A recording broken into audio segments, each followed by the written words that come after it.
এই যে বাবু শোনো। জি আন্টি বলেন। কোথায় যাচ্ছ তুমি?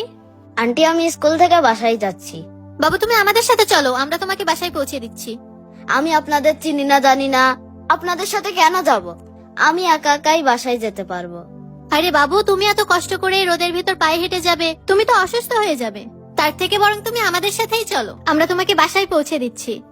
না না, আমি আপনাদের সাথে যাব না। আমি রোজ হেঁটে হেঁটেই যাই, আমার অভ্যাস আছে। বাবু, তোমার আব্বু আমাদেরকে পাঠিয়েছে তোমাকে বাসায় পৌঁছে দিতে। কিন্তু আপনারা কারা? আমি তো আপনাদের কখনো দেখিনি। আমরা তোমার আব্বুর বন্ধু, আমরা একসাথেই কাজ করি। আব্বুর সাথে কাজ করেন? কই, কখনো তো দেখলাম না। আরে বাবা একটু বোঝার চেষ্টা করো, তোমার আম্মু খুব অসুস্থ, হসপিটালে ভর্তি, তুমি দ্রুত চলো আমাদের সাথে। আমার আম্মু যদি হসপিটালে ভর্তি হতো তাহলে আব্বু স্কুলে ফোন দিয়ে আমার সাথে কথা বলতো।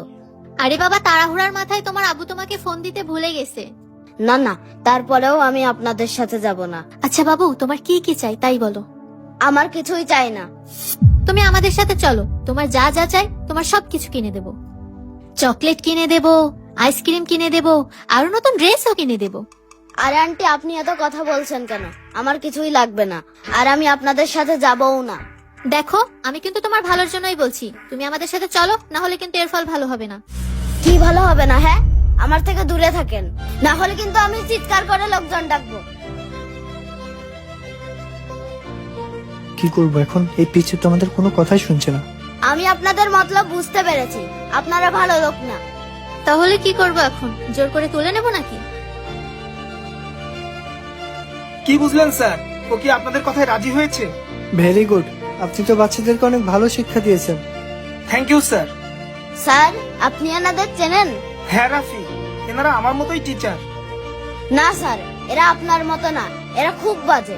না রাফি, এনারা খুবই ভালো মানুষ। তাহলে এনারা আমার সাথে খারাপ ব্যবহার করলো কেন? আসলে আমি তোমাদের যেভাবে সাবধান করি ওনারাও ঠিক সেভাবে সাবধান করতে এসেছে। তার আগে ওনারা তোমাদের পরীক্ষা করছিল যে আমি আমাদের স্কুলের বাচ্চাদের কেমন ট্রেনিং দিয়েছি। ও আচ্ছা, এবার বুঝতে পেরেছি। হ্যাঁ রাফি, যাতে রাস্তাঘাটে কোনো বাচ্চা কারো মিথ্যা ফাঁদে না পড়ে। স্যার আমাদের স্কুল থেকে শিখিয়েছে রাস্তাঘাটে কোনো অপরিচিত লোক ডাকলে সাড়া না দিতে, আর কোনো কিছু দিলে না খেতে। হ্যাঁ একদম ঠিক বলেছে।